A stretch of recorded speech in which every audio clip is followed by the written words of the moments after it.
नमस्कार, good evening India. किसी भी स्टूडेंट की कंप्लीट पर्सनालिटी के लिए एकेडमिक्स ही नहीं, एक्स्ट्रा करिकुलर एक्टिविटीज़ भी बहुत इंपॉर्टेंट रोल प्ले करते हैं।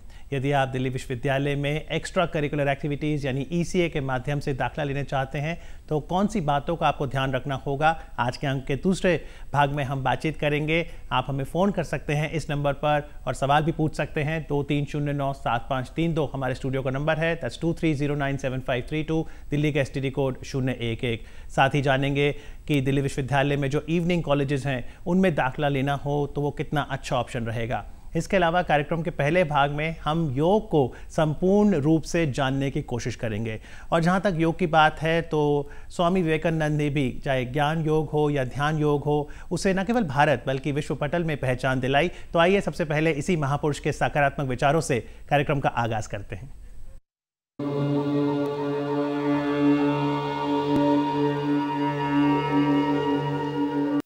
असतो मा सद्गमय तमसो मा ज्योतिर्गमय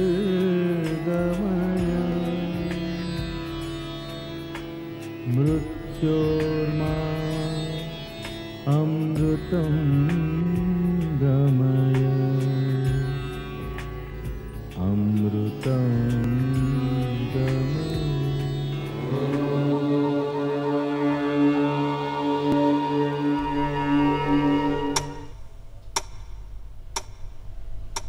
Be patriots. Love the race which has done such great things for us in the past. The more I compare notes, the more I love you, my fellow countrymen. You have always been tyrannized over, and such is the irony of this material world of Maya. Never mind that. The spirit will triumph in the long run. In the meanwhile, let us work and let us not abuse our country. But Swamiji, a monk should have no particular attachment to his country. Instead, he should view all countries as his own. He who fails to love and support his own mother, how can he provide sustenance for another's mother? According to Swamiji, everyone, even the sannyasis, should love their motherland. How can he, who cannot love his own country, embrace the world? Patriotism first, then universalism. Swami, how do you like now your motherland after 4 years' experience of the luxurious, glorious, powerful West? India I loved before I came away. Now the very dust of India has become holy to me. The very air is now to me holy. It is now the holy land, the place of pilgrimage, the Tirtha.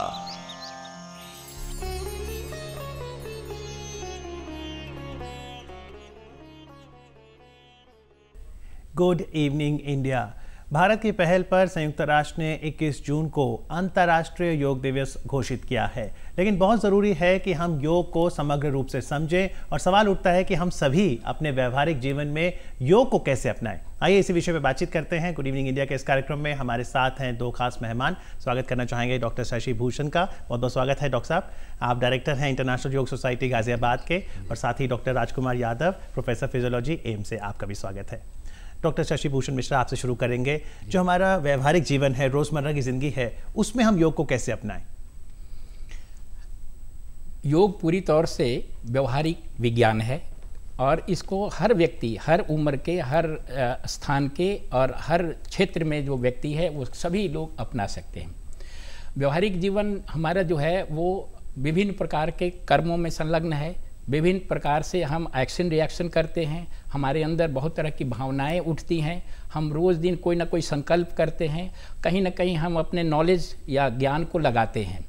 योग जो है हमारे ये चारों faculty जो है, action जिसको कर्म कहते हैं, भावना जिसको इमोशन कहते हैं, और जिसको अपना संकल्प जिसको हम लोग विल कहते हैं, और ज्ञान जिसको हम लोग नॉलेज कहते हैं, ये हर किसी को आवश्यक है अपने व्यवहारिक जीवन में। ये चारों पक्षों को योग जो है वो समुन्नत करता है और इसके लिए अलग अलग टेक्निक है।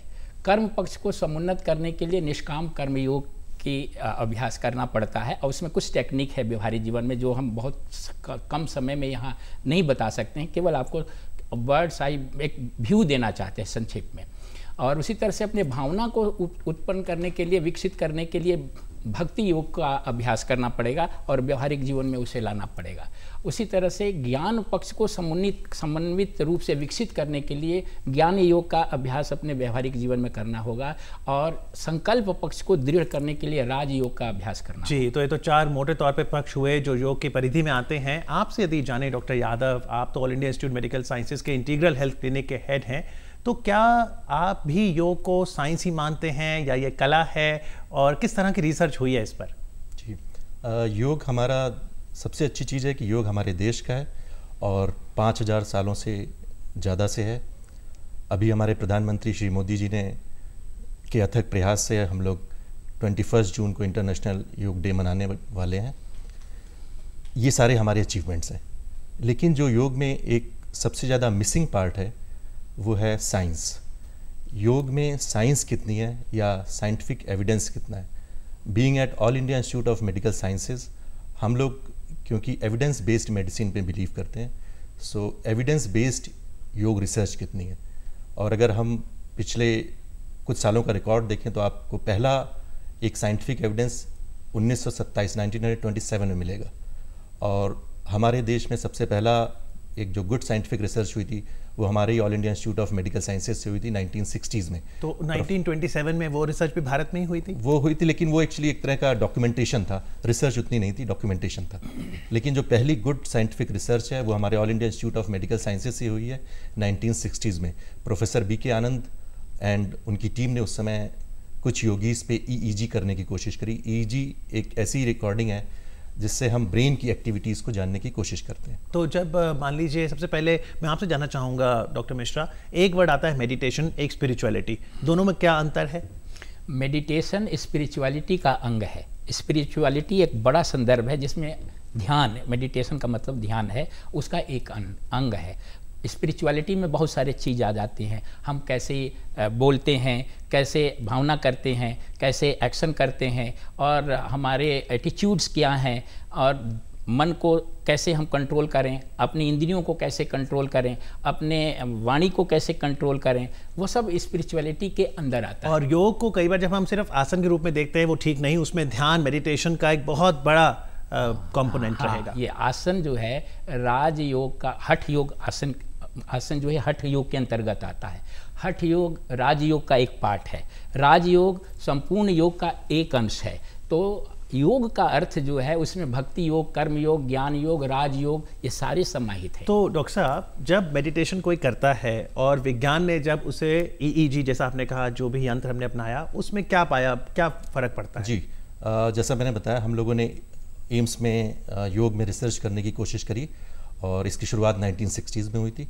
उसके बाद ईयर 2000 में प्रोफेसर RL बिजलानी ने इंटीग्रल हेल्थ क्लिनिक की स्थापना करी, और अभी हम उसको एज HOD देख रहे हैं। अभी हम लोगों ने, जैसा आपने सवाल पूछा मेडिटेशन के बारे में, अभी इन द लास्ट 5 years हम लोगों ने मेडिटेशन पे एक one of the finest research work किया है। उसमें हमने ये जानने की कोशिश करी कि जब हम ध्यान करते हैं या योग एज सच हमारी ब्रेन को कितना अफेक्ट कर सकता है। अगर मोटे तौर पे हम कहें तो ब्रेन के हमारे 2 पार्ट हो सकते हैं, राइट पार्ट और लेफ्ट पार्ट। हम में से ज़्यादातर लोग राइट हैंडेड होते हैं, और ज़्यादातर लोगों में जो हमारा लेफ्ट साइड का ब्रेन है इस राइट हैंड के हिसाब से ज़्यादातर चीज़ों में ज़्यादा एक्टिव रहता है। हमने कुछ ये स्टडी करी जिसमें हमने PET यूज़ किया, पॉजिट्रॉन एमिशन टोमोग्राफी, और ये हमारे एम्स में हमारे डिपार्टमेंट और डिपार्टमेंट ऑफ न्यूक्लियर मेडिसिन के कोलैबोरेशन में स्टडी की गई। इसमें हमने ये देखा कि जो योगीज़ थे, long term yogis, long term से मेरा मतलब है वो लोग जो मोर देन 5 years से योग कर रहे हैं, उनको हमने उनके ऊपर PET किया।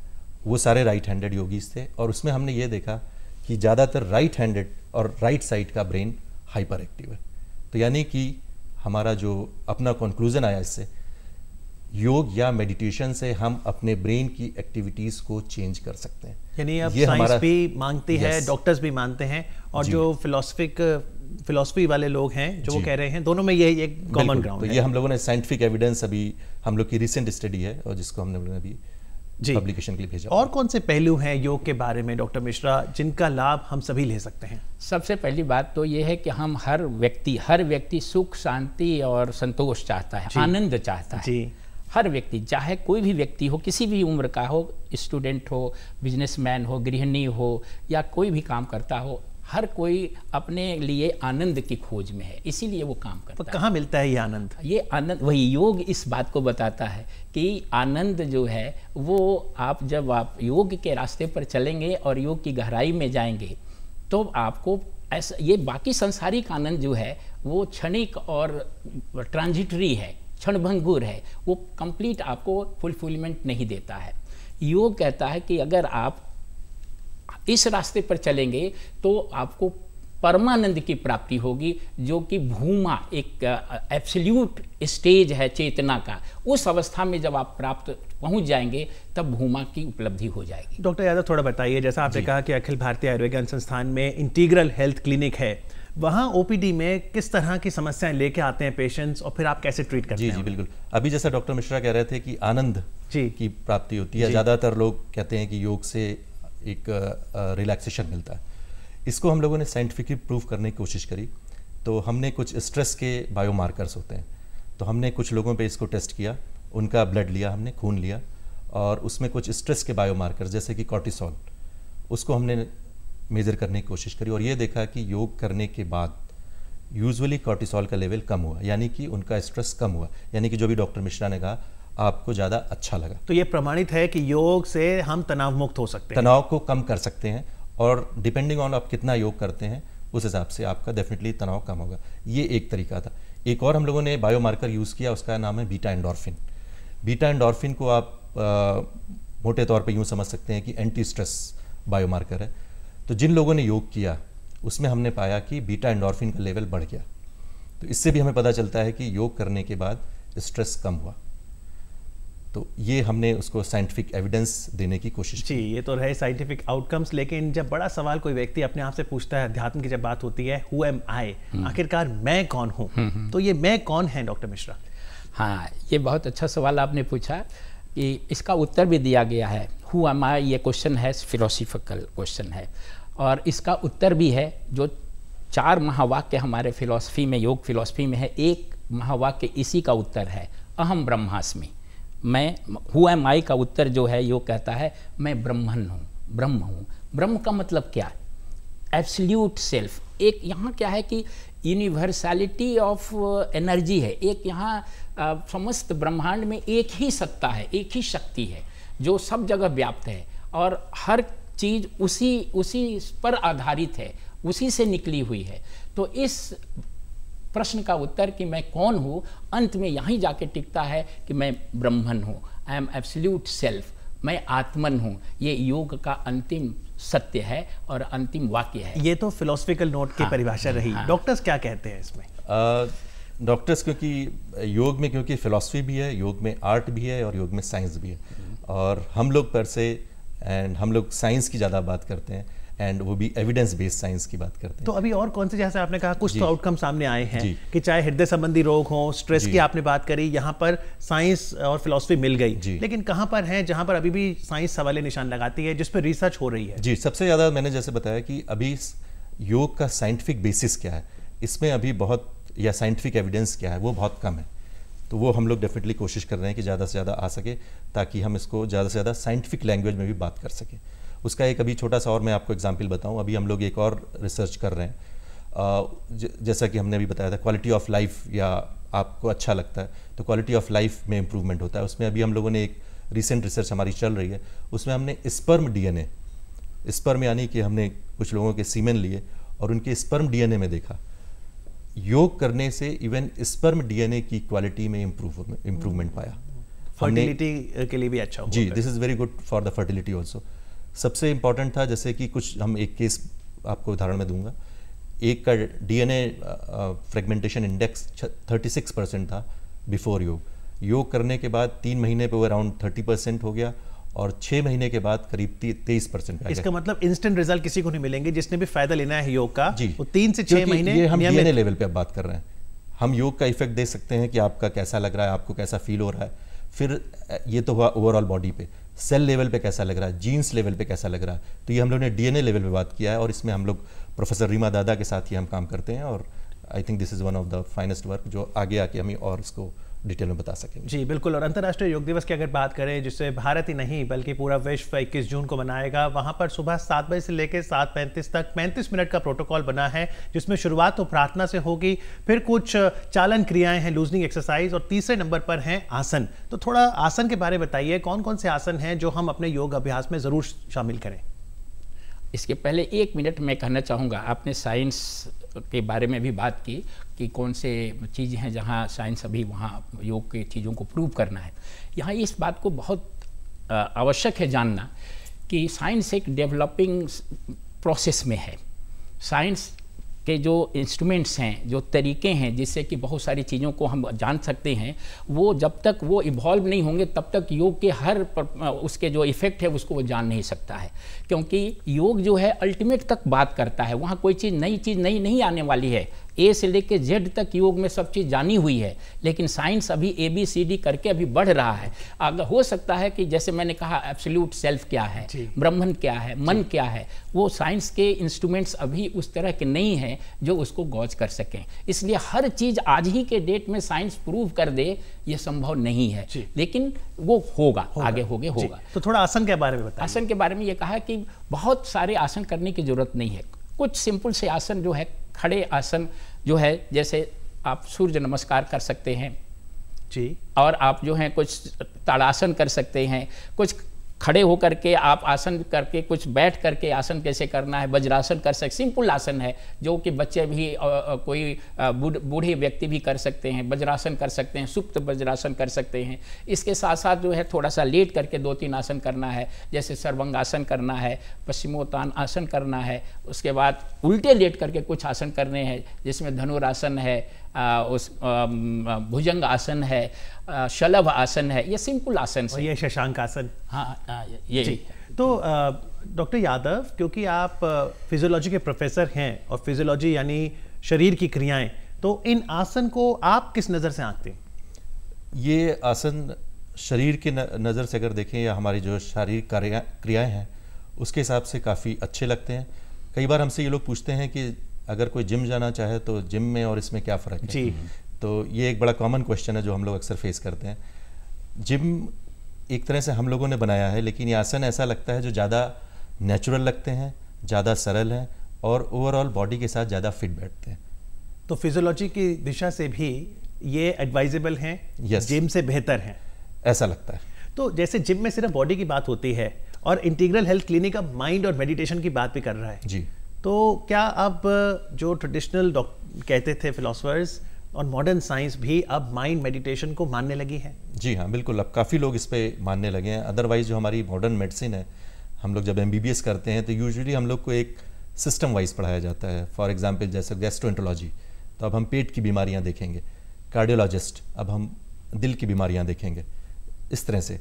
लेकिन कहीं ना कहीं इसको एक इंटीग्रल वे में हमें देखना पड़ता है कि हमारा माइंड जो सोच रहा है, हमारा ब्रेन जो सोच रहा है, वो कहीं ना कहीं बॉडी को अफेक्ट करता है। तो जैसे मान लीजिए इसीलिए इसको कई बार हम लोग माइंड बॉडी मेडिसिन भी कहते हैं। तो आप बता रहे थे OPD में ज़्यादातर पेशेंट्स जो है मोटापे की बीमारी लेके आते हैं। हम लोग के पास सबसे ज़्यादा लोग जो आए हैं वो मोटापे के आते हैं, और इसके अलावा हमारा जो एंडोक्रिनोलॉजी डिपार्टमेंट है उसके कोलैबोरेशन में हम लोग काम करते हैं। वहाँ से हमारे पास डायबिटीज़ के patients, diabetes specially type 2 diabetes के पेशेंट्स काफ़ी आते हैं। और इसके अलावा कार्डियोलॉजी के साथ हमारा एक अभी प्रोजेक्ट चल रहा है जिसका नाम केयर है, कार्डियक रिहेबिलिटेशन प्रोजेक्ट। तो जिन लोगों को दिल की बीमारियां हैं उसमें योग का क्या रोल हो सकता है, उसको भी देखने की कोशिश कर रहे हैं। इसके अलावा हमारा सर्जिकल डिसिप्लिन जो डिपार्टमेंट है, सर्जरी डिपार्टमेंट है, और हमारा जो कैंसर हॉस्पिटल है IRCH, उसके साथ मिलके हम लोग एक प्रोजेक्ट कर रहे हैं। वो ब्रेस्ट कैंसर पेशेंट्स जो हमारे हैं उनमें इस तरह के उनकी लाइफस्टाइल को हम कितना मॉडिफाई कर सकते हैं। जी, तो जैसा हम बता रहे थे 21 जून को जो प्रोटोकॉल है उसमें 8 स्टेप्स हैं। सबसे पहला तो प्रार्थना, दूसरा चालन क्रियाएं, तीसरा हमने आसन की बात करी, चौथे पे कपालभाति और 5वें प्राणायाम। यानी कपालभाति प्राणायाम नहीं है डॉक्टर साहब? वो क्रिया के अंतर्गत आता है। क्रिया, हम हठ योग में आसन के अलावे प्राणायाम भी होती हैं, कुछ क्रियाएं हैं, शोधन क्रियाएं होती हैं, तो वो इस एक प्रकार की क्रिया के अंतर्गत। और फिर जब 5वें स्थान पे प्राणायाम की बात है, वहां पे नाड़ी शोधन और अनुलोम विलोम, इन दोनों में क्या फर्क है?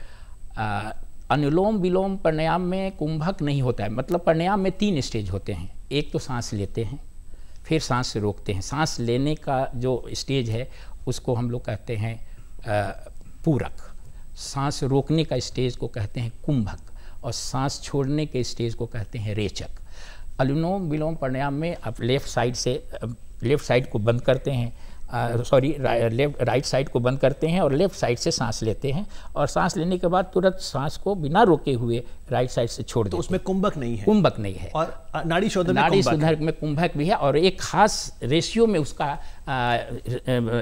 है, रेचक कितना देर करें, कुंभक कितना देर करें और पूरक कितना देर बिल्कुल करें। लेकिन डॉक्टर यादव, चाहे कपालभाति हो, ब्रीदिंग या प्राणायाम, इसको साइंस किस तरह देखती है? इसको साइंस इस तरह से देखती है कि इसमें हमारे बॉडी को ऑक्सीजन की मिलने की लेवल ज़्यादा अच्छी हो जाती है। हमारा जो रेस्पिरेशन है, जो हम सांस लेने की, गहरी सांस लेना या गहरी सांस छोड़ना, इससे हमारे बॉडी को जो ऑक्सीजन है, क्योंकि ऑक्सीजन अल्टीमेटली हमारा सोर्स ऑफ एनर्जी है, जो लाइफ का एक मुख्य सोर्स है, तो इसलिए हमें एक अच्छी ऑक्सीजन लेवल मिल जाता है। कार्बन डाइऑक्साइड जो हमें बाहर निकलना है, उसको हम ज़्यादा एफिशिएंटली रिलीज़ करते हैं। तो रेस्पिरेशन एक हमारा important functioning of the body है, एक हेल्दी बॉडी के लिए, ये उसको इम्प्रूव करता है। तो इसलिए pranayama is one of the best techniques for a healthy life. और ये दिन में कभी भी कर सकते हैं साइंटिफिक तरीके से, या सुबह? जी, ऐसा लगता है कि कभी भी कर सकते हैं, लेकिन ज़्यादातर लोग इसको सुबह करने के लिए एडवाइस देते हैं। जी, और तो 5वें नंबर प्राणायाम, 6ठे पे ध्यान, 7वें पे संकल्प और फिर 8वें पे शांति पाठ। ध्यान किस तरीके से करें? कोई अगर बिगिनर है तो उसका पहला कदम क्या हो? हाँ, उसके शुरुआत करने के लिए योग में कुछ टेक्निक्स बताई गई हैं, जिसमें सबसे कॉमन बहुत टेक्निक जो है उसको त्राटक कहते हैं। ध्यान में करने का जो है वो ध्यान के पहली अवस्था है, उसको धारणा कहते हैं। धारणा का मतलब होता है कंसंट्रेशन, किसी एक बिंदु, वस्तु, विचार या किसी चीज़ पर अपने मन को केंद्रित करना, मतलब just to focus on a point, ये धारणा हुआ। और लेकिन इस फोकस स्टेज को बनाए रखने की क्रिया को ध्यान कहते हैं। तो पहला त्राटक किया जाता है, एक छोटी सी मोमबत्ती अपने आँख के सामने जला के रख लिया जाए और उसको निर्निमेष, बिना पलक गिराए हुए उसको लगातार देखना है जब तक कि आपकी आंखें थक न जाए। तो वैसे कमरे की लाइट बंद कर दें? बंद कर, हाँ, बस एक लाइट जलाएं जब तक मोमबत्ती पिघल ना जाए। हाँ, तो नहीं, थोड़ा देर तक देखें उसको, थोड़ी देर में आँख आपकी थकने लगेगी तो आँखें बंद करके उस लौ को अपने मन की आँखों से देखें। ये स्टेज है त्राटक का। इसको कई बार करने के बाद कुछ दिनों के बाद इस मोमबत्ती की जरूरत नहीं होगी। तो पहले धारणा से शुरुआत किया जाता है। तो ध्यान की शुरुआत धारणा से, कंसंट्रेशन। हाँ, इससे जो स्टूडेंट्स हैं उनकी एकाग्रता भी बढ़ेगी, बहुत बढ़ती है उससे, और उनकी रिटेंशन पावर भी बढ़ती है। जैसे कई लोग कहते हैं कि हम पढ़ते हैं लेकिन याद नहीं हो पाता है, तो रिटेंशन पावर भी बढ़ती है उससे। जी, तो जो और रिसर्च आए हैं साइंस के, उसमें जीनोम थेरेपी पे भी कुछ प्रोग्रेस हुई है? जी, जीनोम, और अभी हम लोग एक्चुअली इनफैक्ट हमारा एक जो अभी इस समय प्रोजेक्ट ऑलरेडी हमारा तैयार हो चुका है और फंडिंग का वेट कर रहे हैं, उसमें हम लोग जीनोमिक्स एंड प्रोटियोमिक्स पे देखना चाह रहे हैं। एंड वहाँ पे हम लोग जीनोम वाइड एनालिसिस करेंगे, ब्लड लेंगे, उसमें से हम आरएनए निकालेंगे और फिर उस आरएनए से जो जीन्स हैं, कैंडिडेट जीन्स को स्टडी करने की कोशिश करेंगे, और उससे हमें पता चलेगा कि जीन्स लेवल पे कितने चेंजेस हुए हैं। दूसरा, इसी को हमने प्रोटियोमिक्स या प्रोटीन्स लेवल पे भी देखने की कोशिश करेंगे, उन्हीं कैंडिडेट जीन से रिलेटेड हमारी जो प्रोटीन्स हैं उसमें क्या चेंजेस हो रहे हैं, उसको हम 2D एनालिसिस करेंगे और उसके बाद हम लोग के पास PD के सॉफ्टवेयर्स हैं and western blotting and ELISA करते हैं, जो कई लोग जानते हैं। उनकी सहायता से हम लोग ultimately at the genes level, at the proteins level, means एक सेलुलर लेवल पे कितने चेंजेस एक योग कर सकता है या ध्यान कर सकता है। जी, तो जब अब 21 जून आने वाली है, रविवार, तो चलते चलते आप दोनों से जानना चाहूँगा सचिन पे जवाब, क्या लगता है कि योग का प्रचार प्रसार किस तरह होगा अगले 5-10 सालों में? आपको लगता है विश्व इससे बहुत लाभ उठा पाएगा? बहुत उठा पाएगा, क्योंकि ये मनुष्य के व्यक्तित्व से संबंधित है। जो सुख, शांति, समृद्धि और सफलता चाहते हैं, चाहे लौकिक या आध्यात्मिक, उन सब के लिए योग जो है एक बहुत बड़ी शक्ति देगा। इसलिए ये देश, धर्म, जाति, संप्रदाय से ऊपर उठ करके सारी मानवता को लाभ पहुँचाने वाला है। और डॉक्टर यादव, जैसा डॉक्टर मिश्रा कह रहे हैं कि आध्यात्मिक गुरु जो है उन्होंने तो बहुत पहले बता दिया A to Z, क्या लगता है विज्ञान कब तक तर्क दे पाएगा हर इन चीज़ों पर? विज्ञान तर्क देने की कोशिश कर रहा है, और जैसा डॉक्टर मिश्रा ने पहले कहा, हो सकता है सारे आंसर हम लोग ना दे पाएँ, लेकिन जितने ज़्यादा से ज़्यादा हम लोग आंसर दे सकेंगे, साइंटिफिक लैंग्वेज में जितनी बातें कर सकेंगे, हमारी मेडिकल फ्रेटर्निटी और साइंटिफिक कम्युनिटी उसको ज़्यादा अंडरस्टैंड कर सकेगी। एक बात हम कहना चाहेंगे, विवेकानंद जी ने कहा था कि मैं वो दिन देख रहा हूँ जब वैज्ञानिक योगी होंगे और योगी वैज्ञानिक होंगे, दोनों एक हो जाएंगे। सबको स्वास्थ्य लाभ मिले और हम तो यही चाहते हैं। और जैसा कि आज हमने आपको बताया कि अखिल भारतीय आयुर्विज्ञान संस्थान में इंटीग्रल हेल्थ क्लिनिक है, तो यदि आप स्वास्थ्य लाभ लेना चाहें तो एम्स में आप वहाँ पर जाएं और उनके हेड जो हैं डॉक्टर यादव आज हमारे साथ थे। बहुत बहुत शुक्रिया आपका। डॉक्टर मिश्रा, आपका बहुत बहुत धन्यवाद। Thank you very much. Thank you. तो चलिए, योग हो या फिर कोई भी पारंपरिक पद्धति, आयुर्वेद, यूनानी, प्राकृतिक चिकित्सा, होम्योपैथी, उसके बारे में ज़रूर जानें, समग्र रूप से इन पद्धतियों को समझें और इनका लाभ उठाएं। और सरकार का भी यही प्रयास है कि अंतर्राष्ट्रीय योग दिवस के माध्यम से लोगों तक स्वास्थ्य पहुंचे।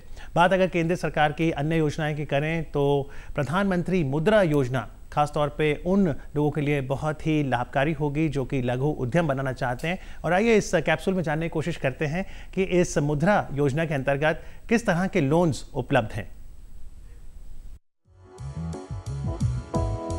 लघु एवं सूक्ष्म उद्योगों को बढ़ावा देने के उद्देश्य से भारत सरकार द्वारा प्रधानमंत्री मुद्रा बैंक योजना की शुरुआत की गई है। वित्त मंत्री अरुण जेटली ने 2015-16 के बजट के अंतर्गत मुद्रा बैंक योजना में 20,000 करोड़ रुपए के फंड एवं 3,000 करोड़ रुपए के क्रेडिट की घोषणा की है। इस योजना के तहत लघु उद्यमी आसानी से बैंक से लोन ले सकेंगे। साथ ही उद्योग संबंधी प्रशिक्षण एवं व्यापार की छोटी छोटी बातें भी बताई जाएंगी, जिससे लघु उद्यमी अपने व्यापार को बढ़ा सकेंगे। मुद्रा बैंक के अंतर्गत असंगठित क्षेत्र की लगभग 6 करोड़ इकाइयों को लाभ पहुंचेगा। एक अनुमान के तहत लाभान्वितों में लगभग 60% अनुसूचित जाति, अनुसूचित जनजाति, अन्य पिछड़ा वर्ग एवं अल्पसंख्यकों के स्वामित्व वाली इकाइयां शामिल है। मुद्रा बैंक योजना के तहत छोटे उद्योगों को ऋण देने की सुविधा 3 चरणों में रखी गई है। पहली है शिशु ऋण योजना, जिसमें लघु उद्योग की शुरुआत के समय मुद्रा बैंक के तहत 50,000 तक के ऋण का प्रावधान है। दूसरी है किशोर ऋण योजना, जिसमें ऋण की राशि 50,000 से 5 लाख तक की जा सकती है। और तीसरी योजना है तरुण ऋण योजना, इसमें ऋण की राशि 50,000 से 10 लाख तक की जा सकती है। एक अनुमान के मुताबिक इस क्षेत्र के मात्र 4% उद्यमी ही वित्तीय संस्थानों से कर्ज ले पाते थे। ऐसे लघु उद्यमियों को फायदा पहुंचाने के लिए प्रधानमंत्री मुद्रा बैंक योजना की शुरुआत की गई। इस योजना के कारण आज छोटे व्यापारियों का हौसला भी बढ़ रहा है और देश आर्थिक विकास की ओर अग्रसर हो रहा है। साथ ही नौजवानों को रोजगार मिलेगा और उनका हुनर भी निखर कर सामने आएगा। इस योजना के कारण छोटे व्यापारियों का आत्मविश्वास भी बढ़ रहा है, जैसे कि गुजरात के भारत भाई लखलानी। अहमदाबाद के बीचों बीच रेलवे स्टेशन के किनारे बसे गोता में काफी पुराने इस कॉमर्शियल स्पेस में कई छोटे मोटे कारोबार होते हैं। गर्मी में राहत पहुंचाने वाले हर साइज के कूलर से लेकर फर्नीचर की छोटी छोटी दुकानें, दूसरे राज्यों से आए कई कामगारों की जिंदगी का सब कुछ है। भरत भाई लखलानी 8 सालों से इस इलाके में मेहनत कर रहे हैं और इन्होंने अपनी पूरी जिंदगी आयुर्वेद के आधार पर कुछ खास फॉर्मूले खोजने में बिता दी। होठों पर मुस्कान लिए ये हैं भरत भाई की धर्मपत्नी, जो इनकी जिंदगी ही नहीं, इनके कामकाज का भी अभिन्न हिस्सा है। हर कारोबारी की तरह इनका भी एक सपना है, अपने कारोबार को विस्तार देना, इसे नई उड़ान देना। अभी मैं 2 प्रोडक्ट बना रहा हूँ, एक पंचतत्व नेचुरल हेयर ऑयल और हाँ मेरे हाथ में है, और पंचतत्व नेचुरल दंत मंजन, 2 ही प्रोडक्ट बना रहा हूँ सर। और आने वाले समय में मेरे पास कम से कम 15 से ज़्यादा प्रोडक्ट मतलब फॉर्मूला मैंने तैयार किया हुआ है। लेकिन हर छोटे और मध्यम दर्जे के कारोबार की तरह इनकी मुश्किलें भी कम नहीं। अभी 7 से 8 लोग इनके साथ काम करते हैं। ये खुद ही प्रोडक्ट बनाते हैं, पैकिंग करते हैं और फिर इसे बाजार में खुद ही बेचते भी हैं। साल में 5 से 7 लाख का टर्नओवर करने वाले भरत भाई के लिए मुद्रा बैंक योजना की शुरुआत एक राहत की खबर है, क्योंकि अभी कोई भी बैंक इन्हें लोन देता नहीं। तो बैंक में क्यों लोन नहीं देते हैं, क्या दिक्कत आती है आपको? अभी जाते हैं तो कहते हैं भाई कोई आपकी मिल्कत होनी चाहिए, कोलेटरल मांगते हैं। हाँ, वो हमारे पास है नहीं, क्योंकि ये जगह भी किराए का है। छोटे और मध्यम दर्जे के कारोबारियों के लिए सिडबी बैंक योजनाओं का लाभ शायद इन तक पहुंच नहीं पाया है, लेकिन मुद्रा बैंक इनके जैसे करोड़ों कारोबारियों के लिए उम्मीद की एक नई किरण है। Good evening India. दिल्ली विश्वविद्यालय में यदि आप एक्स्ट्रा करिकुलर एक्टिविटीज़ यानी ECA के माध्यम से दाखिला लेना चाहते हैं, साथ ही जानना चाहते हैं कि दिल्ली यूनिवर्सिटी में इवनिंग कॉलेजेस के ऑप्शंस कौन कौन से हैं और वो आपके करियर के लिए कितना ठीक रहेंगे, तो आइए इस विषय पर हम बातचीत करते हैं। हमारे साथ दो मेहमान मौजूद हैं। सबसे पहले स्वागत करना चाहेंगे डॉक्टर सुचित्रा गुप्ता का, डेप्टी डीन कल्चर, दिल्ली विश्वविद्यालय। बहुत बहुत स्वागत है आपका। नमस्कार मैडम। और साथ ही डॉक्टर आशुतोष कुमार हमारे साथ हैं, एसोसिएट प्रोफेसर, सत्यवती कॉलेज से। डॉक्टर सुचित्रा, आपसे शुरू करेंगे। आज 15 जून 2015 आखिरी तारीख थी ऑनलाइन एडमिशन फॉर्म्स की, तो किस तरह का रिस्पांस रहा इस साल? देखिए, दिल्ली विश्वविद्यालय तो अग्रणी संस्था है, शैक्षणिक संस्था है, सिर्फ हिंदुस्तान की नहीं। मेरा ख्याल है जितना रिस्पांस बाहर के स्टूडेंट्स का हम लोगों को मिलता है, जितनी कंट्रीज से यहाँ स्टूडेंट्स आते हैं, उससे पता लगता है कि इसका एक नाम बाहर भी है। तो जाहिर सी बात है कि रिस्पांस तो लाखों की संख्या में जाता है और उतनों के दिल भी टूटते हैं। दिल भी टूटते हैं। पर डॉक्टर आशुतोष, ये बताइए, हर साल लाखों लोग ये एक एस्पिरेशन रखते हैं ड्यू से जुड़ने का, बट दिल्ली यूनिवर्सिटी के अंडर ग्रेजुएट कोर्सेज हैं तो एकेडमिक कोर्सेज, तो प्रोफेशनल कोर्सेज की तुलना में इतना अच्छा रिस्पॉन्स क्यों देखने को मिलता है? यहाँ पे हमारे यहाँ बहुत सारे ऑप्शन हैं, खास करके जो इवनिंग कॉलेज है। तो इवनिंग कॉलेज में चूँकि बच्चों का आना इसलिए भी है कि एक बेटर अल्टरनेटिव है, और यहाँ पर जो बच्चे फर्स्ट हाफ में प्रोफेशनल कोर्स कर लेते हैं, उनको जो है हमारे यहाँ शाम वाले शिफ्ट में रेगुलर कोर्स कर लेते हैं, तो उनके लिए जो है ज़्यादा बेहतर होता है। तो इवनिंग कॉलेज जो है एक बेहतर विकल्प है उन विद्यार्थियों के लिए। तो दिल्ली विश्वविद्यालय में जितने कॉलेजेस हैं, सब में इवनिंग कॉलेजेस की सुविधा उपलब्ध नहीं है? नहीं, सब में नहीं है। हमारे मुश्किल से 6-7 कॉलेज हैं जहाँ पर अभी इवनिंग कॉलेज है। और सत्यवती कॉलेज उनमें से सत्यवती कॉलेज उनमें से एक है। शहीद भगत सिंह कॉलेज है, दयाल सिंह कॉलेज है, जाकिर हुसैन कॉलेज है। तो सुचित्रा मैम, अगर किसी ने आज ऑनलाइन फॉर्म भरना है, जैसे आज 12 बजे तक शाम तक भर सकते हैं, तो उसी फॉर्म से ही इवनिंग कॉलेज में भी दाखिला हो जाएगा? कोई अलग से फॉर्म नहीं भरना था? नहीं, अलग से कोई फॉर्म नहीं है, क्योंकि उसमें ऑप्शन दिया हुआ है। जैसे मॉर्निंग कॉलेज है तो M लिखा होगा, इवनिंग है तो E लिखा होगा। मॉर्निंग का तो टेकन फॉर ग्रांटेड है कि ये मॉर्निंग शिफ्ट के कॉलेजेस हैं, लेकिन जहाँ स्पेसिफिकली इवनिंग कॉलेज है उसके आगे E लिखा होगा। पर डॉक्टर आशुतोष, एक परसेप्शन बन जाता है कि मॉर्निंग कॉलेज को पहली प्राथमिकता, इवनिंग कॉलेज जो है वो सेकेंडरी चॉइस, ये सही है? हाँ, दिमाग में तो रहता ही है कि कॉलेज का जो एक परसेप्शन है उससे थोड़ा बहुत अंतर, लेकिन अभी जो ट्रेंड है उसमें आप देखें तो कॉलेज, इवनिंग कॉलेज में ऐसा नहीं है। अब जैसे कॉमर्स है, इंग्लिश ऑनर्स हुआ, BCom ऑनर्स हुआ, इसमें अब परसेंटेज बहुत मायने नहीं। जैसे बहुत मॉर्निंग की तुलना में, सत्यवती मॉर्निंग की तुलना की अगर मैं बात करूं तो 3%, हार्डली 3 या 4% का अंतर होता है। 89 हमारा होता है तो 93 उनका होता है। तो इस तरह से बच्चे यहाँ भी आते हैं। तो इसीलिए अब ऐसा नहीं है कि इवनिंग कॉलेज में जो है बच्चे। अच्छा, दूसरी बात ये भी है कि अब समय की जो शिफ्ट है, अब समय चेंज हो गया है, 2 बजे से क्लासेस शुरू हो जाती हैं, तो एक फ़ायदा ये भी होता है। कोई ज़माना था जब इवनिंग क्लास का मतलब था वाकई अंधेरा होने के बाद वाली क्लासेस, लेकिन अब वो कॉन्सेप्ट बदल चुका है। अब तो जैसा डॉक्टर साहब ने बताया कि दोपहर से शुरू हो जाती हैं क्लासेस, तो वो भी कोई समस्या नहीं है ज़्यादा। बल्कि इसमें ये भी है कि सुबह आप कोई कोर्स कर ले और शाम को कॉलेज कर ले। एग्जैक्टली, बिल्कुल कर सकते हैं। उसकी तैयारी भी है। कोई आदमी अगर बैंक की तैयारी करना चाहता है, कोई IAS की तैयारी, कोई कोर्स, कोई BCA की तैयारी, कोई इस तरह से कोई कंप्यूटर कोर्स करना चाहता है, किसी तरह का प्रोफेशनल कोर्स करना चाहता है, तो फर्स्ट हाफ में वो कर लिया। बिल्कुल। और आपको हैरानी होगी कि मॉर्निंग की तुलना में इवनिंग में लड़कियों की संख्या ज़्यादा है। हम सत्यवती की अगर बात करें जी, तो वाकई चौंका देने वाला आंकड़ा है। तो कहीं ना कहीं जो एक ट्रेडिशनल थॉट थी वो बदल चुकी है इवनिंग कॉलेजेस को लेके। गुड इवनिंग इंडिया में आज हम बातचीत कर रहे हैं दिल्ली विश्वविद्यालय के इवनिंग कॉलेजेस और एक्स्ट्रा करिकुलर एक्टिविटीज़ पर। आप हमें फ़ोन कर सकते हैं 23097532 पर। इस समय पहले कॉलर हमारे साथ जुड़ चुके हैं, सुचित्रा जी। हेलो। हेलो जी, नमस्कार जी, अपना सवाल पूछिए। आदरणीय नमस्कार, मैं सुचित्रा गुप्ता जी को प्रणाम करता हूँ। अनिल गुप्ता, दिल्ली आदर्श नगर से बोल रहा हूँ। नमस्कार मैम, ये मेरा पुत्र 17.5 वर्ष का 12वीं क्लास पास कर चुका है इग्नू से जी। तो उसको म्यूजिक ऑनर्स लेना है, हिंदू कॉलेज और रामजस कॉलेज में अवेलेबल है जी। तो म्यूजिक फैकल्टी से 300 रुपए का फॉर्म मैंने मंगा लिया है जी जी। उसके विषय में कुछ रोशनी डाली है। वहाँ क्लियर नहीं हो रहा है कि फॉर्म कहाँ भरना है, सिर्फ वहीं भरना है या कहाँ भरना है, और एंट्रेंस वगैरह वगैरह। जहाँ जहाँ म्यूजिक अवेलेबल है सब्जेक्ट के तौर पर, वहाँ भर दीजिए और इसका एक एंट्रेंस टेस्ट होगा, जिसकी जानकारी अब अगर आप faculty of music and fine arts से संपर्क में रहें तो आपको मिल जाएगी। वैसे एक DU की साइट भी आप देख लें, पता ही होगी वैसे, शायद आपको रिएटरेट कर देती हूँ, www.du.ac.in। जी, तो du.ac.in वेबसाइट पर तो आप जा सकते हैं। लेकिन अगर हम सभी व्यूअर्स के लिए एक बार फिर जानना चाहेंगे, जब ECA की बात होती है, एक्स्ट्रा करिकुलर एक्टिविटीज़, तो इसकी परिधि में क्या क्या आता है? देखिए, इसकी परिधि में वो सब एक्टिविटीज़ आती हैं जो आमतौर पर स्कूल में बच्चे करते हैं, जैसे डिबेट है, ड्रामा, म्यूज़िक, डांस, क्लासिकल भी, वेस्टर्न भी, इसी तरह म्यूज़िक में भी क्लासिकल, वोकल भी, इंस्ट्रूमेंटल भी, वेस्टर्न भी, ये सब आता है। इसके अलावा डिबेटिंग है जो कि एक बहुत बड़ा क्षेत्र है, वो भी इसके अंदर आता है। तो ये बहुत सारी, creative writing for example, quiz भी आजकल कुछ कॉलेजेस मानने लग गए हैं उसको ECA की कैटेगरी में। सब कॉलेजेस में नहीं है, लेकिन कुछ कॉलेजेस उसको एक्सेप्ट कर लेते हैं।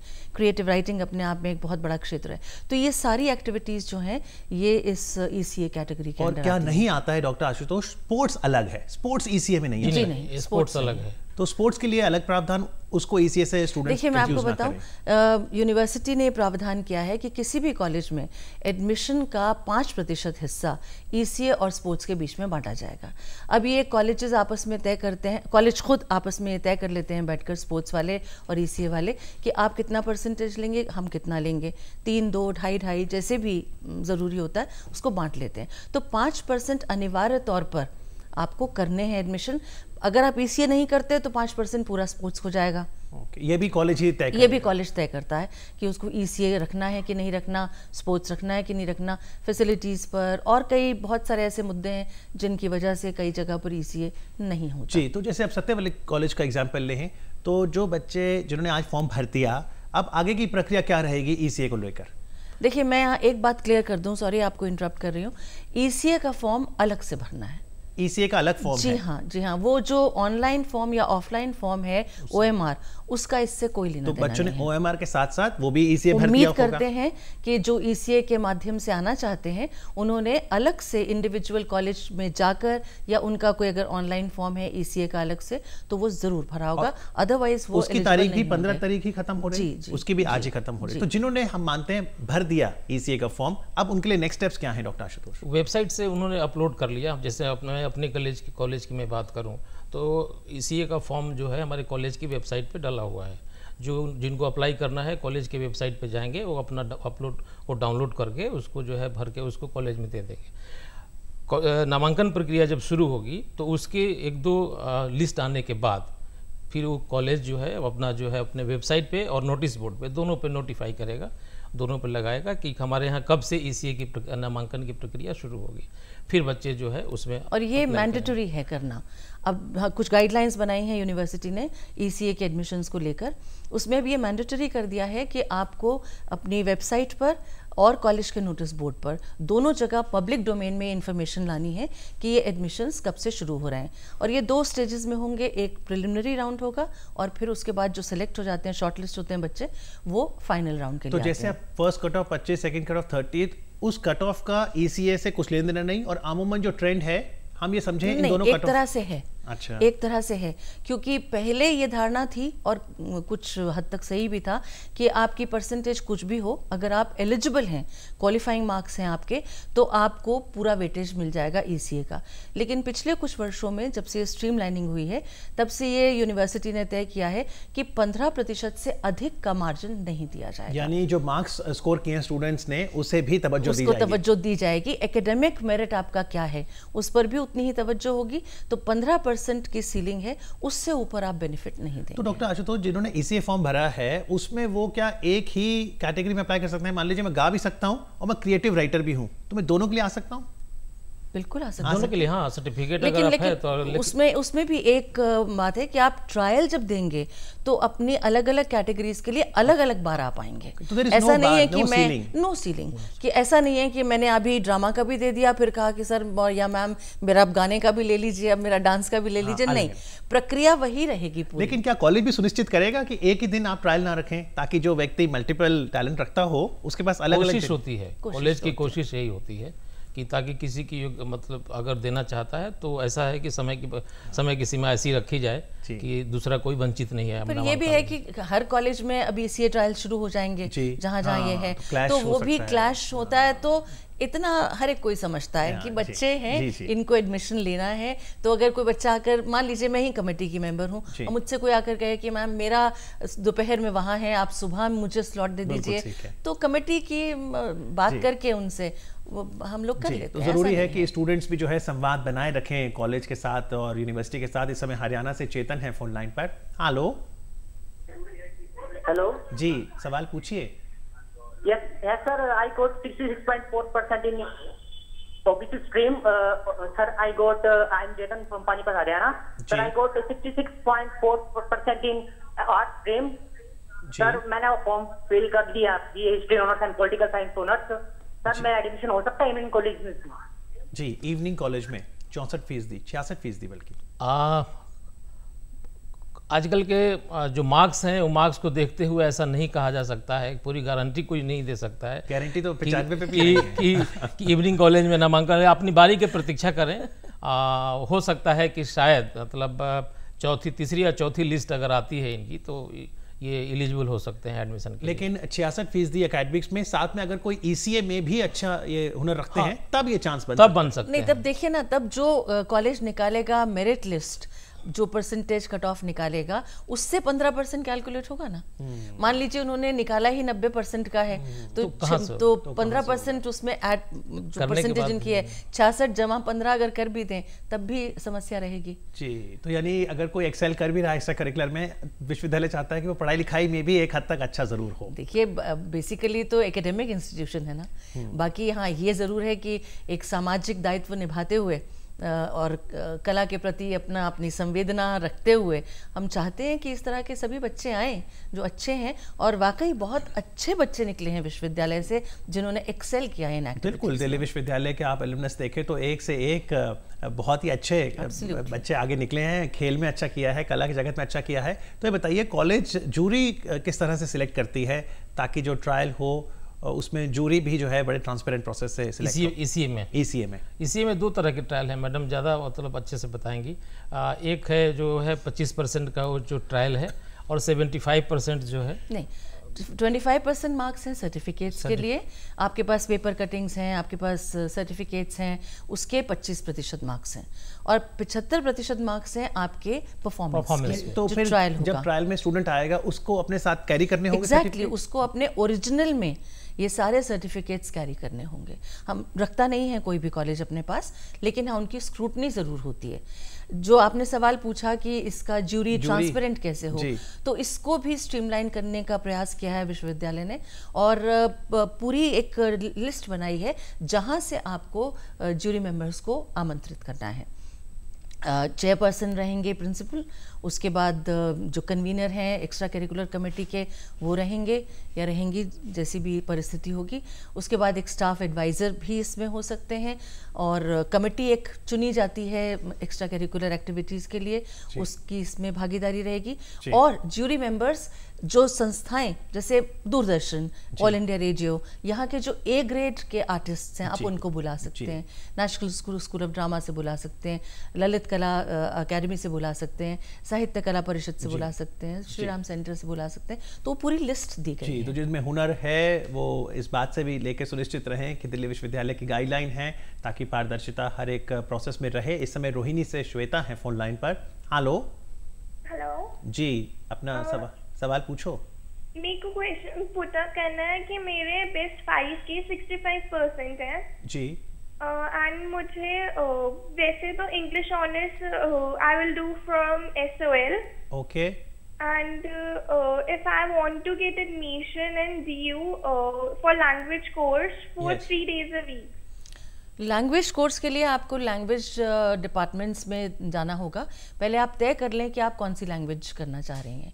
उस लैंग्वेज के लिए फिर आर्ट्स फैकल्टी में डिपार्टमेंट्स हैं जहाँ पर यूरोपियन लैंग्वेजेस भी हैं, जहाँ पर पर्शियन, अरबिक, उर्दू, पंजाबी, ये सब लैंग्वेजेस भी हैं। अगर आप फॉरेन लैंग्वेज करना चाहते हैं तो वहाँ के कंसर्न डिपार्टमेंट में जाके फॉर्म भरना होगा और उसका भी एक एंट्रेंस टेस्ट होगा। जी, डॉक्टर आशुतोष, ताकि हम लोग उसमें कहीं लापरवाही ना करें, एक बार फिर बताइए, जब अलग अलग कॉलेज तारीख निकालेंगे ECA ट्रायल की, प्रीलिम ट्रायल में, उसमें आप जिसने अप्लाई किया है सबको बुलाएंगे और उन्हें क्या क्या अपने साथ लाना होगा? हाँ, बुलाएंगे सबको जिन्होंने भी अप्लाई किया। ये भी मैंडेटरी है, सबको कॉलेज में बुलाना है। पहले ऐसा नहीं था। पहले कॉलेज अपने लेवल पे सर्टिफिकेट देखकर या एप्लीकेशन फॉर्म पढ़कर कुछ को बुलाते थे और कुछ को नहीं बुलाते थे, लेकिन इन गाइडलाइंस के बाद अब ये मैंडेटरी है कि आपको सबको बुलाना है प्रिलिमिनरी राउंड। जी, तो जब सब आएंगे प्रीलिम में, जैसा आपने कहा, तो अच्छी खबर है, सबको मौका दिया जाएगा। क्या क्या लेकर आए साथ? एक तो उनका जो प्रोफेशनल जो सर्टिफिकेट है वो कैरी करेंगे, और प्लस जो एकेडमिक जो क्वालिफिकेशन के जितने भी सर्टिफिकेट हैं ये दोनों लेकर आने पड़ेंगे। पर मान लीजिए मैंने 10वीं में गाना गाया, 5वीं में भी गाना गाया, सब ले आऊं? नहीं, 3 साल का, पिछले 3 साल का। You have to be culturally active previous 3 years. और कई बार ये भी कह सकते हैं सुचित्रा जी, कोई ये कहे जी मैं गाता बड़ा अच्छा हूँ लेकिन मेरे सर्टिफिकेट गुम गए, हाँ, तो वो उसके 15% मार्क्स जाएंगे, 25%, यानी कि हमें सर्टिफिकेट तो देखने हैं। मैंने बताया ना, उनकी स्क्रूटनी तो मस्ट है, क्योंकि 25% मार्क्स उसके हैं। अब ऐसे तो कोई भी आकर कुछ भी कह दे कि मेरे सर्टिफिकेट खो गए, या कि मैंने मंगाए थे वो कहीं रह गए रास्ते में, कुरियर ने नहीं पहुंचाए, तो उसका तो कोई एविडेंस नहीं हुआ ना। और वी वांट एविडेंस। ECA का फॉर्म जब भरते हैं स्टूडेंट्स, अमूमन उसमें कहाँ कुछ गलती कर देते हैं, कोई डूज एंड डोंट्स उसमें? नहीं, ऐसा कुछ खास नहीं है। It's a very user friendly form. अगर आप कुछ गलत भर भी देते हैं तो ऐसा कोई प्रॉब्लम नहीं है। जी, और इसी के साथ अगर स्पोर्ट्स की बात करें तो वहाँ पर अलग कॉलेज अपने आप कुछ नहीं करेंगे, वहाँ यूनिवर्सिटी देखेगी? हाँ, यूनिवर्सिटी में, ट्रायल यूनिवर्सिटी में होगा, स्पोर्ट्स काउंसिल है दिल्ली यूनिवर्सिटी का, और वहाँ पर उनका ट्रायल होगा। फिर वहाँ से सिलेक्शन होने के बाद वो अब कॉलेज, विश्वविद्यालय जो है कॉलेज को नाम भेजती है, फिर उसके बाद कॉलेज अपना जो है उसको जितने सिलेक्टेड कैंडिडेट है उनको वेबसाइट पे अपना और नोटिस बोर्ड पे नाम लगा देती है, और उसके बाद फिर जो है उनका ट्रायल होता है। उनका वहाँ एक फिजिकल फिटनेस टेस्ट है, सबसे पहला जो स्टेप है वो है फिजिकल फिटनेस। और वो कॉलेज नहीं, वो कॉलेज नहीं करेंगे, वो यूनिवर्सिटी लेवल पर ही होगा, सेंट्रलाइज्ड है।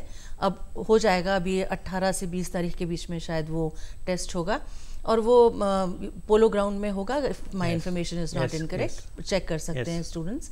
और उसके बाद जब वो सेंट्रलाइज्ड है, इसका मतलब ये है कि स्टूडेंट को जगह जगह जाकर फिजिकल फिटनेस टेस्ट नहीं देना है।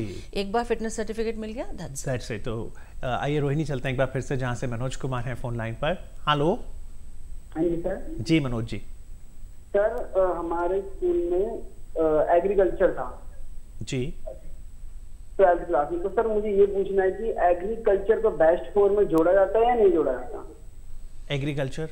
एग्रीकल्चर जहाँ तक मेरी जानकारी है शायद नहीं, लेकिन फिर भी मैं कहूँगी कि यूनिवर्सिटी का बुलेटिन एक बार चेक कर लें, उसमें एकेडमिक सब्जेक्ट्स और नॉन एकेडमिक सब्जेक्ट्स दोनों दिए हुए हैं। चलते अगर मैं हारमोनियम बजाता हूँ, गिटार बजाता हूँ, मुझे सामान खुद लाना होगा, यूनिवर्सिटी मुहैया कराएगी? नहीं, यूनिवर्सिटी कुछ मुहैया नहीं कराएगी, कॉलेज कुछ मुहैया नहीं कराएगा। अगर आप पेंटर हैं तो अपना कैनवस और अपने कलर्स लेकर आएँ, गाते हैं तो जो साजो सामान चाहिए वो, नाचते हैं तो घुंघरू, कॉस्ट्यूम। मैं ये जरूर कहूँगी कि अपने कॉस्ट्यूम्स में जरूर आए, कॉस्ट्यूम में आए, उससे एक इम्पैक्ट भी आता है कलाकार को। जी, अच्छा लगता है। तो एक्स्ट्रा करिकुलर एक्टिविटीज और इवनिंग कॉलेजेस के बारे में उम्मीद है आपको जानकारी मिल गई होगी, और ये साझा करने के लिए डॉक्टर आशुतोष, डॉक्टर सुचित्रा, आपका बहुत बहुत धन्यवाद। Thank you very much, thank you.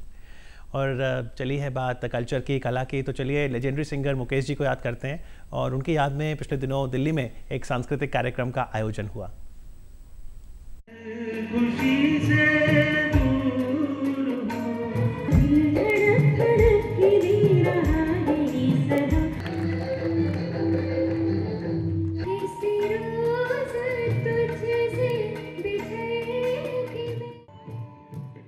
पिछले दिनों इंडिया हैबिटेट सेंटर में पार्श्व गायक मुकेश जी की याद में एक सांस्कृतिक संध्या का आयोजन किया गया, जिसमें कलाकारों ने अपनी प्रस्तुति से सभी का मन मोह लिया।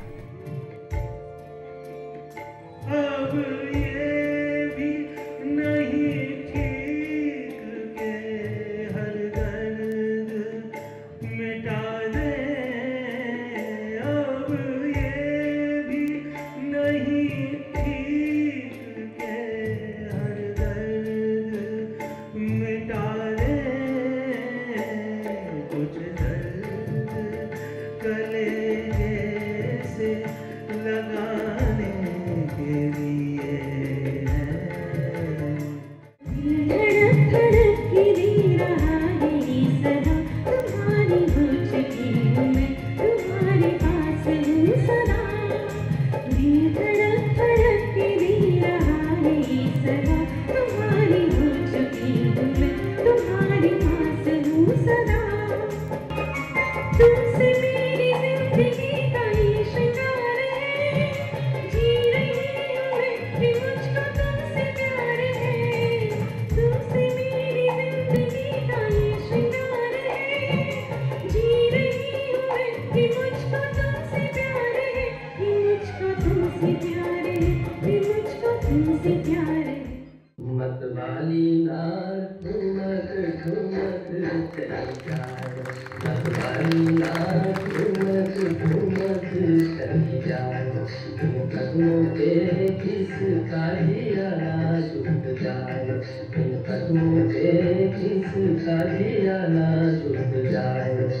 किसी हाल में किसी बात पर कहीं चल न देना तू छोड़ कर मेरे हम सफर मेरे हम सफर मेरे हम सफर मेरे हम सफर।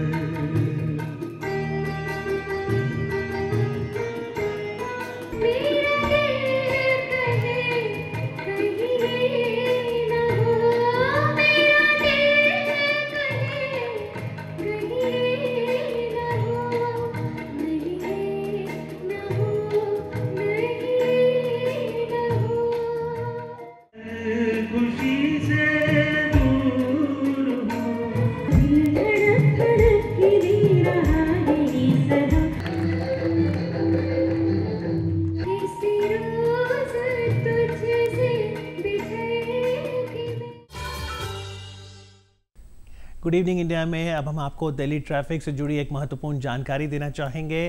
दिल्ली में यातायात व्यवस्था को सुचारू रूप से बनाए रखने में यदि आपका कोई सुझाव है या फिर आप ट्रैफिक कमिश्नर से कोई सवाल करना चाहते हैं तो आईपीएस मुक्तेश चंद दिल्ली दूरदर्शन के स्टूडियोज़ में हमारे साथ होंगे। उन्हें आप सवाल कर सकते हैं ईमेल के माध्यम से, उनसे मिल भी सकते हैं। ये जानकारी नोट करें।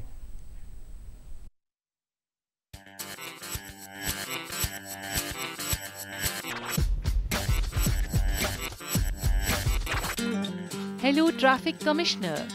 If you have any problem, grievances or queries related to traffic in Delhi, you can directly interact with Mr. Muktesh Chandar, Special Commissioner of Police Traffic, in our studio at Doordarshan Bhavan, Mandi House, New Delhi. Please send us your problems or queries on our email hellotcdelhi@gmail.com along with your name, age, address and telephone number.